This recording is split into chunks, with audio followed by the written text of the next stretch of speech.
시청자 여러분 안녕하십니까. 지금부터 전옥현의 안보정론을 시작하겠습니다. 이제 벌써 11월 7일 오후 2시가 넘었습니다. 윤석열 총장이 11월 5일 날 우리 국민의힘 대선 후보로 확정이 됐습니다. 지금 그래서 이 가장 시급한 것이 여러분들 잘 아시겠지만은 중도층 표심 잡는 거, 그리고 2030 세대의 지지를 확보하는 거, 그 다음에 탈진보 계층의 지지를 확보하는 거, 이런 것이 굉장히 중요하지 않습니까? 그래서 이 본격적으로 윤석열 총장 집도끼는 이제 상당히 잡았다 이렇게 판단할 수 있잖아요. 왜냐하면 이번에 경선 국면에서 보면 전통적인 집도끼라고 할 수 있는 5060, 70의 전폭적인 지지를 받고 출범을 했어요. 왜냐하면 당심 여론조사를 보면 57.77대 홍준표가 34.80, 그래서 23%나 당심에서 앞섰어요. 이 당심은 대부분이 5060, 70의 지지라고 보여집니다. 그렇다 보니까 이제 2030 세대들의 지금 상당한 불만이 외부로 표출되고 있고, 그것이 탈당 행렬로 이어지는 것이 아니냐 하는 우려가 나오고 있는 상황에서 홍준표 후보가 이러한 본인의 지지했던 2030 세대들을 바탕으로 한 청년 꿈 플랫폼을 만들겠다 해서요, 상당한 지금 현재 제가 보기에는요, 생각보다 빠르게 이 야당 안에서도 이번 경선 후유증이 나오고 있다, 이런 고짐의 하나라고 저는 판단이 됩니다. 그래서 윤석열 총장 이제 산토끼를 쫓으러 나가야 하는데요. 그래서 이번에 경선이 끝나고 나서 청년 메시지를 각별히 냈고, 또 10일, 11일은 광주로 가고, 그리고 또 이어서 바로 봉하마을로 달려갑니다. 그래서 이 산토끼를 잡기 위해서 즉 외연에 대한 확장, 외연 확장이 항상 늘 중요하잖아요. 여기에 굉장히 힘을 싣고 있고요. 그 다음에 더 중요한 것이 외연 확장에 가장 중요한 역할을 할 수 있는 인물이 우리 야권에서는 현재 김종인 비대위원장으로 평가를 받고 있지 않습니까? 물론 외연 확장, 이준석 대표가 가지고 있는 2030 세대들의 이러한 지지층도 굉장히 중요하죠. 활용하기가. 그래서 누가 보더라도 이 산토끼의 핵심, 말하자면 인물은 이준석과 김종인이다, 이렇게 보여지거든요. 근데 지금 보도가 나오는 걸 보면 지금 이제 선대위, 그야말로 집토끼든 산토끼든 다 잡아야 되는데요. 그러려면 이제 선대위원장이 어떤 사람이 와야 되느냐, 이게 굉장히 중요하지 않습니까? 지금 이제 보도를 보면 지난 6일, 그러니까 6일이죠. 6일 날 이준석 대표하고 윤석열 후보 간에 오찬이 있었는데, 이 오찬에서 굉장히 중요한 밀담이 오간 것으로 알려지고 있어요. 이게 뭐냐? 바로 김종인 비대위원장을 총괄 선대위원장으로 모신다, 이렇게 극비리에 합의를 본 것으로 보도가 되고 있고요. 그리고 이준석 대표와 김종인 위원장 간에도 선대위원장으로 모시는 것으로 뭐라고 그럴까요? 합의가 이루어졌다라는 보도가 지금 나오고 있어요. 그래서 김종인 비대위원장이 새롭게 출범하는 이 선대위 최고의 탑이 완탑이 된다, 이겁니다. 그래서 김종인 비대위원장이 완전히 전권을 행사한다, 이렇게 되어 있습니다. 이러기 위해서는 기존의 캠프 완전히 전면 해체하는 방안까지 거론되고 있다고 해요. 전면에 해체돼서 정책과 관련된 거, 그 다음에 메시지 관리, 그 다음에 인선, 이런 핵심적인 분야에 관해서 이 김종인 비대위원장이 직접 지휘봉을 휘두르면서 사실상의 전권을 행사하는 것으로 그렇게 지금 판이 짜져가고 있다. 그래서 기존의 캠프는 사실상 해체하고 본선용으로 선대위 진영을 전면 재구성하는 그런 방향으로 지금 선대위 구성, 말하자면 골격이 짜지는 그런 상황에 있다고 합니다.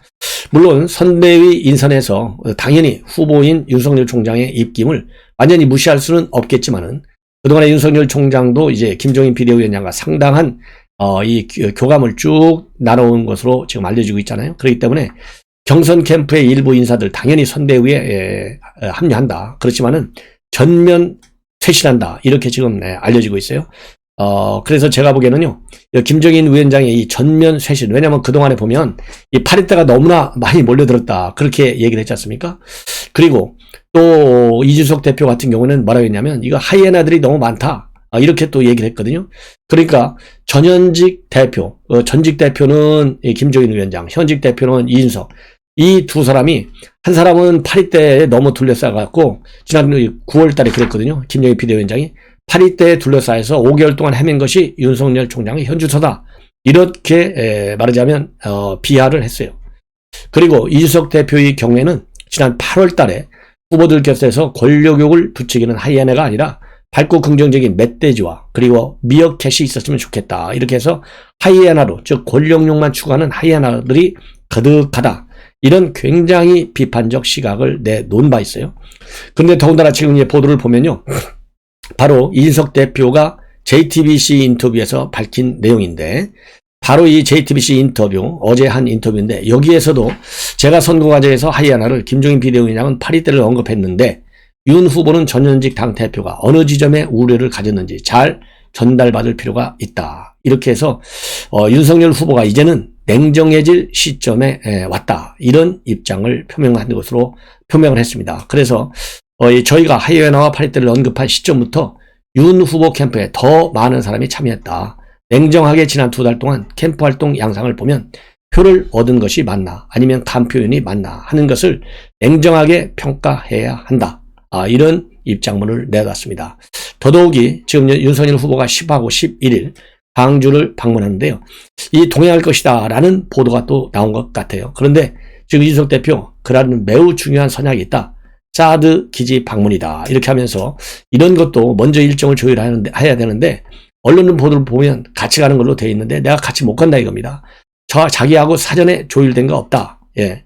제가 가고 안 가고가 그렇게 큰 문제는 아니다. 그러나 논의된 게 없다. 여기에 대해서 상당한 불쾌감을 지금 공개적으로 표출하고 있어요. 이 얘기는 어떻게 보면 이준석 대표 실질적으로 이거는 당연히 만약에 윤석열 캠프 측에서 보안 때문에 사전에 조율 안 했다 이렇게 입장이 나올 수가 있겠지만은 아무리 보안이라고 하더라도 어쨌든 당 대표인데 보안 유지 전제 하에 이거는 협의를 하는 것이 맞겠죠. 그렇다고 그래서 이제 이준석 대표가 서운한 면이 있겠지만 그렇다고 또 이거를 언론에 공개적으로 까는 것도 또 문제가 있다. 이렇게 봐요. 그래서 이런 걸 보면 서로 기싸움을 하는 것이 아니냐, 주도권 싸움을 하는 것이 아니냐, 이런 우려의 비판론이 제기될 수 있다고 봅니다. 그리고 이번 경선 결과와 관련해서 이준석 대표의 생각은 이렇습니다. 서울시장 보궐선거 이후에 국민의힘 선거 전략은 60대 이상 전통 지지층에 2030 세대 신지지층을 결합한 세대 포위론이었는데 이번 선거는 조직선거론이 득세한 결과다. 지금부터가 더 큰 위기다.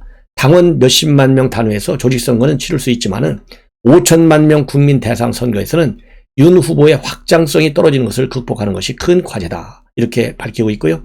그리고 안철수 대표와 관련한 문제에 관해서는 철저히 포위 고립 작전을 펴고 있어요. 본인이 접고 대의명분으로 동참하는 것 외에 뭐가 가능하겠느냐? 후보 단일화 논의에 재차 선을 그었습니다. 자, 그러고요. 이 본인의 종로 출마 여부와 관련해서는 파리, 그 다음에 하이에나 갖고는 대선을 못 치른다. 선거 실무의 공백이 다 메꿔지면 제가 고려할 수 있는 정치적 행보지만 지금 시점에서는 불가능하다. 이런 입장문을 내놓고 있습니다. 자, 그래서요. 이제 김종인 비대위원장이 선대위원장으로 가고 일단 안철수는 단일화 대상에서 아웃이 되고 고려될 대상이 아니고 그리고 이준석 후보 본인의 종로 출마는 전혀 가능성이 없는 것처럼 일단 발언을 계속 고수하고 있어요. 그러니까 안철수와 본인의 종로 출마에 관해서는 이준석 대표가 시종일관 일관된 노선, 안철수 아웃, 본인 종로 출마 노 이렇게 하고 있어요. 그리고 이 김종인 비대위원장의 선대위 합류 문제에 관해서는 시종일관 그거는 반드시 이뤄야 한다 이렇게 돼 있거든요. 그러면 이 김종인 비대위원장이 과연 등판하는 것이 윤석열 후보에게 득이 될지 아닐지 여기에 대해서 전문가들의 의견을 제가 소개해 드리겠습니다. 달라져요. 박상병 정치평론가는 뭐라고 얘기하고 있냐면 김종인 비대위원장이 나오면 윤석열 진영 쪽은 반길 수 있겠지만은 윤석열은 새로움이 무기인데 구태의연한 모습으로 비춰질 수 있다. 그리고 젊은 쪽은 또 김종인인가 하면서 구태의연하다고 비판할 수도 있다. 이렇게 부정적으로 보고 있어요. 지금 이 후자, 이 김종인이냐 구태의연하다 이런 비판은 지금 현재 이 젊은 층을 누가 지금 챙기고 있죠? 홍준표가 챙기고 있어요. 완전히 청년 꿈 플랫폼 별도로 만들겠다는 거 아니겠습니까? 그러면 홍준표는 김종인하고 어떤 관계죠? 이건 파리 때 하이에나가 아니라 완전히 원수지간이잖아요. 그래서 부정적인 소지로 비춰질 가능성이 있어요. 그런데 또 하나 문제는 뭐냐? 이준석은 또 2030 팬덤이 홍준표보다 오히려 강하면 강하지 약하지가 않아요. 자, 그렇다고 한다면 2030이 다시 쪼개질 가능성이 있어요. 친 이준석표 그리고 친 홍준표로 갈라질 수가 있다. 그래서 이거는요. 이거는 누가 더 진정성 있게 젊은 층에게 달력하냐, 그리고 젊은 층의 진정한 공감을 누가 더 받냐. 단순한 선거공학적 차원이 아니라 대한민국의 주인공들이 바로 2030 세대잖아요. 2030 세대들이 쭉 빨려들 수 있는 미래 비전을 누가 더 잘 내놓느냐. 왜냐하면 2030 세대들이 뭐 우리 같은 사람들보다는 100배, 10,000배 더 똘똘하다고 봐야 될 거 아니겠습니까? 그리고 더 멋진 장밋빛 그림을 그릴 수 있는 그런 준비를 하고 있는 사람들이다. 이렇게 저는 봐야 될 것 같아요. 그래서 진정으로 미래 장밋빛 속에 본인들이 따먹을 수 있는 열매가 손으로 만져질 수 있는 열매냐, 아니면 손에 잡히지 않는 그냥 그림에 불과하냐. 여기에서 이준석 대표와 홍준표 대표 간의 2030 세대로는 아주 일대 접전이 벌어질 수도 있다. 이런 생각이 듭니다. 그 다음에 이제 엄경영 시대정신연구 소장은요, 김종인은 비호감이 강한 측면도 있지만 한국 정치에 있어서 경제민주화, 복지비전, 호남과의 동행 등 전략가로서의 면모는 뛰어나다. 그래서 윤 후보의 부족한 면을 보완하며 본선에도 상당한 영향을 미치게 될 것이다. 이렇게 분석도 하고 있습니다. 그리고 또 이준석 역할론, 이준석만이 가지고 있는 이런 지지층이 굉장히 강하기 때문에 이준석 원래 당무선권을 후보가 가지면은 당 대표가 일종의 이제 종이호랑이 같은 그런 이 우위상으로 떨어질 수도 있는데, 이번 대선만큼은 이준석 대표의 역할이 굉장히 중요하다. 바로 그런 역할을 이준석 대표도 알기 때문에 아까 말씀드린 대로 광주에 내가 전혀 몰랐는데 이게 뭐 하는 것이냐, 이런 불만을 내놓는 거예요. 자, 이렇게 해서 지금 야권 내부의 여러 가지 이 삼각 프레임 속에서의 갈등 소리가 있는 이 지점이 어디인지 여러분들께서도 이제 충분히 아실 수 있다. 그래서 여기에서 윤석열 후보가 고도의 정치력과 협상력, 그리고 설득력, 이 본인의 그야말로 정치 능력이 시험대에 올라가 있는 것이 아니겠느냐, 이런 판단이 되는 대목이다. 이렇게 봅니다. 그리고요, 지금 이제 민주당이 뭐라고 지금 윤석열 총장을 빗대서 비판하고 있냐면요, 이 동네 저수지의 선수에 불과하다. 이렇게 비판하고 나섰어요. 이거 누가 이걸 맨 먼저 비판을 했느냐? 바로 여당의 당 대변인이 동네 저수지, 즉 바다에서 뽑힌 선수가 아니라 동네 저수지에서 뽑힌 선수에 불과하다. 이렇게 해서 완전히 폄하하고 있습니다. 이 얘기는 결국 뭡니까? 이 민심이라는 거대한 바다가 아닌 동네 저수지. 그러니까 동네 저수지가 그냥 당원들한테만 지지 많이 받아서 이겼을 뿐이지 민심이라고 하는 큰 흐름 속에서의 지지는 없었다. 이거를 비꼬는 거예요. 그래서 윤석열 후보가 당원 투표에서 57.77를 받았고 홍준표가 34.80을 받았잖아요. 이 큰 이 표, 여기에서 잃었다는 겁니다. 이 당원 투표에서만 이렇게 받았을 뿐이고, 그 다음에 이제 일반 여론조사에서 윤석열이 37.94고 홍준표가 48.21이잖아요. 그러니까 10%나 밀린 거, 이걸 가지고 이렇게 비판하는 거예요. 이러한 비판에 대해서 이준석 후보가 그대로 바로 직격탄을 날리고 있어요. 야, 그래? 만약에 동네 저수지에서 뽑힌 선수야? 그러면 이재명이는 당심도 민심도 동네 저수지도 못 들어가고 뽑힌 선수, 바다는 관두고, 이거를 비판하고 있어요. 그러면서 치열한 경쟁 속에서 여론조사 10% 정도의 격차라면 나올 수 있는 수치이고 당원 투표와 합산해서 이길 수 있는 수치다. 이 정도, 그러니까 민심 투표에서 10% 정도 차이는 얼마든지 가능한 그런 수치인데 이걸 동네 저수지에서만 뽑혔다 비판하는 것은 온당치 않다. 이걸로 지금 반격을 하고 있어요. 그래서 민주당이 지난번 3차 선거에서 62대 28로 이재명이가 28을 받았잖아요. 그래서 28 받은 선수가 선출된 거, 이거는 동네 저수지 이전에 회차별 합산 방식의 민주당 경선이 특이해서 그냥 뽑힌 것일 뿐이다. 아주 원천 말하자면 비판하고 있습니다. 그러면서 3차 후보에서 이재명 후보는 당심도 민심도 모두 버린 그런 후보인데 어디다 대고 윤석열 총장을 비판한 것이냐, 이렇게 지금 압박을 하고 있는 것이죠. 자, 그리고요. 이제 또 지금 이제 이재명 후보 쪽의 내용들을 쭉 보면 지금 이재명 후보가 지금 이제 청년들 떠나고 있지 않습니까? 우리 윤석열 총장, 그러니까 국민의힘 쪽에서 이걸 이제 가지고 자기네 쪽으로 끌어들이기 위해서 이 청년들을 위해서가 필요하다면 기꺼이 포퓰리즘을 강행해 나가겠다라는 지금 입장을 밝히고 있어요. 그래서 돈으로 사겠다는 의사를요, 이렇게 노골적으로 당당하게 밝히는 이 뻔뻔스러움과 국가 재정의 건전성을 전혀 고려하지 않고 본인의 표심만을 계산하는 얄팍한 여권 후보의 진면목을 우리가 보여주는 거예요, 우리한테. 그래서 최소한도 중도층, 무당층에 있는 계신 여러분들, 그리고 진보층에서도 국가의 재정 건전성을 우려하는 우리 유권자 여러분들께서는요, 이런 이재명이, 이런 뻔뻔스러운 사람이 여권의 후보라고 하는 것이 믿어집니까? 안 믿어지잖아요. 아예 대놓고 이렇게 얘기를 했어요. 뭐라고 얘기했냐? 대놓고. 힘아기는 청년을 구하기 위해서, 말은 그럴듯해요. 힘아기는 청년. 구하기 위해서 포퓰리즘이 필요하다면 포퓰리즘이라도 기꺼이 하겠다. 그러면서요, 쌀 3억개 2만 원만, 22살 청년 간병인의 비극적 살인이라는 제목의 기사를 공유하면서 소리 없는 사람들이 서러운 삶과도 함께하는 이재명 정부를 만들고 싶다, 이렇게 얘기했는데요. 이 22살 청년 간병인의 비극적 살인, 이건 뭘 얘기하느냐? 지난 8월에 대구지방법원에서 존속 살해 혐의로 징역 4년을 형을 선고받은 한 20대 청년을 얘기하는 겁니다. 그래서 뇌출혈로 사지마비된 부친을 간병하지 않아서 죽게 했다, 이런 혐의로 처벌을 받고 사회적 지탄을 받고 있는데, 그 이면을 알고 보니까 생활고 그리고 복지 시스템 미비, 이런 제도적 결함이 있었다는 것이죠. 이거를 감싸는 겁니다. 그래서 이재명 후보가 묵묵히 현실을 열심히 살았을 청년에게 주어지지 않은 자립의 기회, 그리고 자기든 아버지든 둘 중 한 명은 죽어야만 끝나는 간병의 문제에 대해서 실질적 대책을 마련하겠다. 그리고 자식의 도리를 지키기 위해 자신의 미래를 포기해야만 했고, 그것이 죄가 되어 감옥에 갇히고 비난의 문맥까지 견뎌내야 했던 청년의 사정을 소상히 세상에 알려준 언론사를 통해서 언론의 역할이 무엇인지도 돌아보게 된다, 이렇게 얘기를 하고 있어요.